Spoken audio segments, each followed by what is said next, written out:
দেখুন বন্ধুরা, মনটা ভীষণ খারাপ লাগছে। ওই জানালার কার্নিশে আমার যে গাঁদা গাছগুলো ছিল, ওগুলোতে পিঞ্চিং করে করে করে করে আমি পুরো ছাতার মতো করেছি। তো আজ একটু সার দিতে গিয়েছিলাম, আর নিচের পাতাগুলো একটু ছাড়িয়ে ছাড়িয়ে দিতে হয়, যেটা গাঁদা গাছে করতে হয় আর কি, না হলে গাছের এনার্জি নিচের পাতাগুলোতে নষ্ট হয়, ওখানে তো আর ফুল হয় না। তো করতে গিয়েই ডালটি ভেঙে গেল, মনটি খুব খারাপ।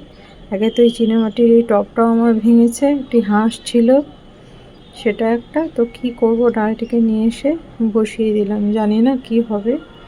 তো কি বলবো আর কি, এরকমও এক্সপিরিয়েন্স হয়। তো দেখা যাক, যদি বেঁচে ওঠে তাহলে তো ভালো।